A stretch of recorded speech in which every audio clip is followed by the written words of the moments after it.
Have you ever heard the saying, be careful what you wish for? Sometimes, help comes with a price you never expected. Tonight, I'll share with you the tale of Noy Kulas, an old farmer whose life changed forever when he struck a deal with something not quite human. But as he would soon learn, some debts can never be repaid. Let's begin.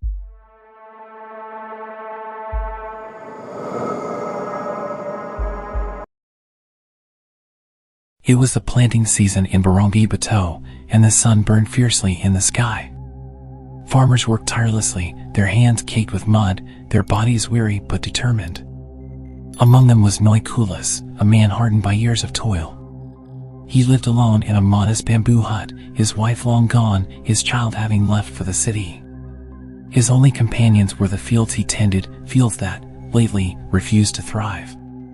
But strange things were happening in Barangay Bato. Farmers whispered of shadows moving in the fields at night, of footsteps with no owner, and voices that carried on the wind. Noy Kulas dismissed it as superstition. Farmers had no time for ghost stories. Until the night he saw it himself. Sitting on his small balcony, Noy Kulas gazed at his struggling crops, bathed in pale moonlight. Then, movement. A small shadow slipped between the stalks, darting too fast for his tired eyes to follow.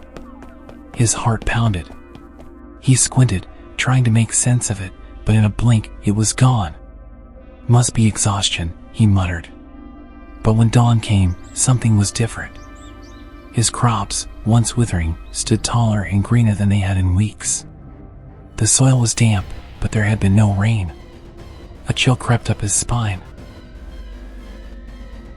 That night, he stayed awake. He had to know. Hours passed. The wind whispered. The air hung thick with silence. And then, there it was.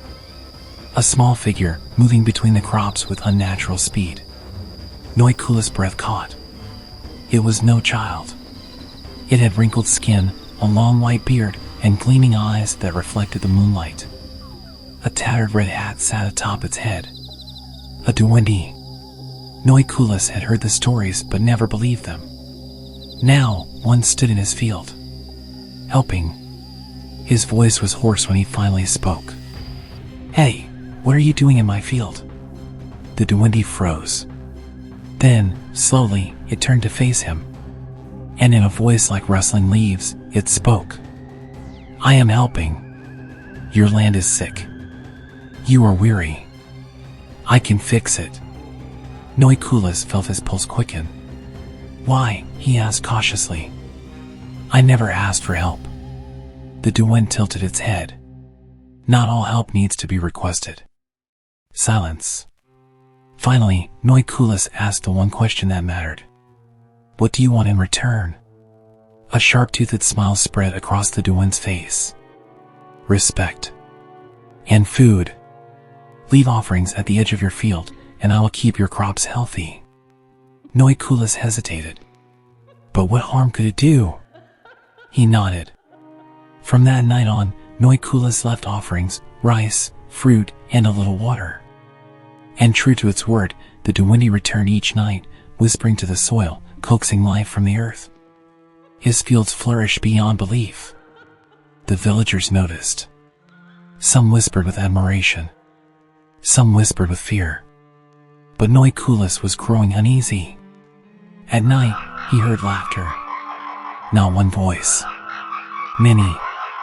The rustling of countless tiny feet moving where no one should be.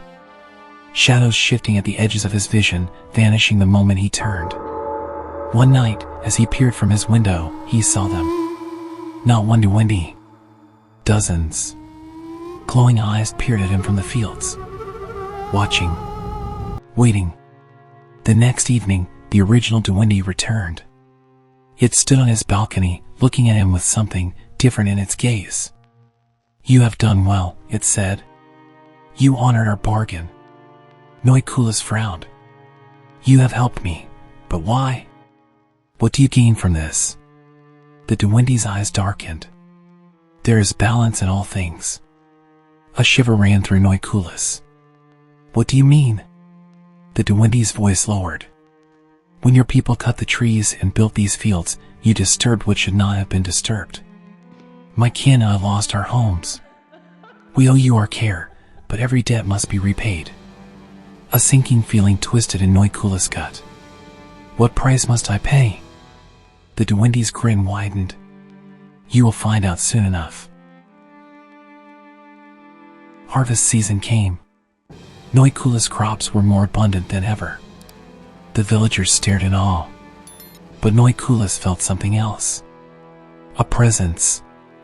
Eyes followed him wherever he went. The laughter grew louder at night. And then, one fateful evening, as he sat on his veranda, they emerged. Figures stepping from the shadows. Small. Silent. Too many to count. Noy Kulas rose to his feet, dread clawing at his chest. What is this?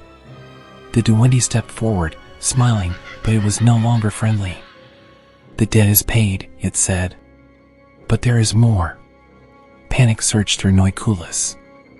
I gave you offerings, respect. What more do you want? The Dwende's grin stretched too wide. We cared for your fields. Now, it is time for us to care for you. The earth shifted beneath his feet. Noy Kulas staggered. His limbs felt heavy, as if the very soil was pulling him down. Tiny hands gripped his arms. His legs.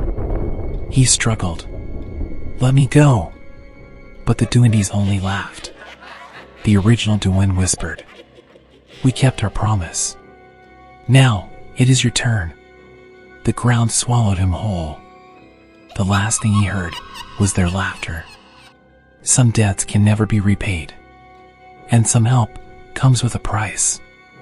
Would you make a deal with the unknown? Let me know in the comments. And if you enjoyed this story, don't forget to like, share, and subscribe for more chilling tales.